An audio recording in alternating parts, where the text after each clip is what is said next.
AP CM Chandrababu ఇవాళ తూర్పు గోదావరి జిల్లా కొవ్వూరు నియోజకవర్గం తాళ్లపూడి మండలం మలకపల్లిలో పర్యటించనున్నారు. ఉదయం 10 గంటలకు ఉండవల్లిలోని నివాసం నుంచి హెలికాప్టర్లో బయలుదేరి 10 గంటల 30 నిమిషాలకు కొవ్వూరు మండలం కాపవరం గ్రామంలో ఏర్పాటు చేసిన హెలీప్యాడ్కు చేరుకుంటారు. అక్కడ నుంచి కాన్వాయ్లో 10 గంటల 45 నిమిషాలకు మలకపల్లి చేరుకుంటారు. లబ్ధిదారుల ఇంటికి స్వయంగా వెళ్లి ఎన్టీఆర్ భరోసా పింఛన్ పంపిణీ చేస్తారు.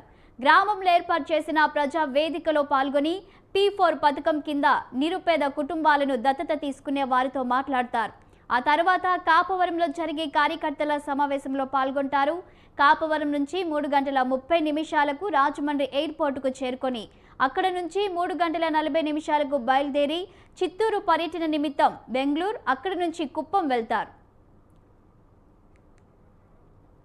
దీనిపై మరింత సమాచారం మా కరెస్పాండెంట్ చిట్టిబాబు అందిస్తారు. చిట్టిబాబు చెప్పండి, సీఎం పర్యటన నేపథ్యంలో సీఎం ప్రతి నెల కూడా ఒక్కొక్క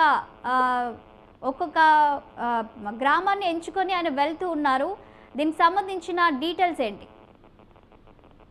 గుడ్ మార్నింగ్ శాలిని. అది ఈరోజు ఎన్టీఆర్ భరోసా కార్యక్రమంలో భాగంగా ఈరోజు చంద్రబాబు నాయుడు తూర్పుగోదావరి జిల్లాలో ఉన్నటువంటి కొవ్వూరు నియోజకవర్గంలో పర్యటించున్నారు. అయితే ప్రస్తుతానికి ఈ నెలలో యాక్చువల్ అయితే అల్లూరు సీతారామరాజు జిల్లా పాడేరులో పర్యటించవలసి ఉంది. అయితే వాతావరణం అనుకూలించకపోవడంతో ఆ కార్యక్రమాన్ని రద్దు చేసుకుని తూర్పుగోదావరి జిల్లాలో ఉన్నటువంటి కొవ్వూరు నియోజకవర్గంలో ఈ పర్యటన అయితే చేపట్టడానికి సన్నద్ధమయ్యారు. అయితే ఈ రోజు జరిగేటువంటి కార్యక్రమంలో సుమారు తూర్పుగోదావరి జిల్లా వ్యాప్తంగా కూడా 2,35,841 మందికి సుమారు 103 కోట్ల రూపాయలు అందజేయడం జరుగుతుందని చెప్పేసి ఇప్పటికే కలెక్టర్ తెలియజేశారు. దాంతో పాటుగా రీసెంట్ గానే పవన్ కళ్యాణ్ అదే వెంటనే ఇప్పుడు ఈ రోజు చంద్రబాబు నాయుడు రావడంతో తూర్పుగోదావరి జిల్లా వ్యాప్తంగా కూడా అధికారులు అయితే సన్నద్ధమయ్యి ఎటువంటి అవాంఛనీయ సంఘటనలు ఏమి జరగకుండా కూడా ఇక్కడ అనేక ఏర్పాట్లు చేయడం జరిగింది. అదేవిధంగా పోలీసు అధికారులు అక్కడ సభా వేదిక మొదలుకొని ఎయిర్పోర్ట్, హెలిప్యాడ్, అదేవిధంగా రహదారికి మార్గం అంతా కూడా పూర్తిగా పోలీసులు పర్యవేక్షణ అయితే జరుగుతుంది. అది ఈ రోజు జరుగుతున్నటువంటి కార్యక్రమాన్ని ఈ రోజు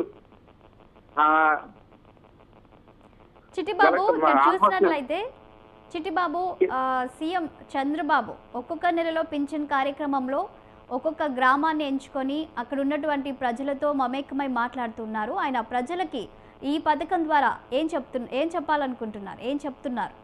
సామాజిక పెన్షన్ అనేది ప్రతి ఒక్క మహిళకి, అదేవిధంగా ప్రతి ఒక్కరికి కూడా ఎవరైతే అర్హులు ఉన్నారో వారందరికీ కూడా ఇంటింటికి ఈ పెన్షన్ ఇవ్వడంతో ప్రతి ఒక్కరు కూడా సకాలంలో 100% అయ్యే విధంగా ప్రతి ఒక్క అదే సీఎం డైరెక్ట్ గా వెళ్లి ఈ పెన్షన్ కార్యక్రమంలో పాల్గొనడంతో ప్రతి ఒక్క అధికారి, కింద స్థాయి ఉద్యోగుల దగ్గర నుంచి ఉన్నతాధికారుల వరకు కూడా ప్రతి ఒక్కరు కూడా పెన్షన్ అనేది ఒక బాధ్యత కింద ప్రతి ఒక్కరికి అందే విధంగా తోడ్పడుతుందని చెప్పేసి ప్రతి ఒక్కరు కూడా భావిస్తున్నారు. విషయాన్ని థ్యాంక్ యూ చిట్టిబాబు.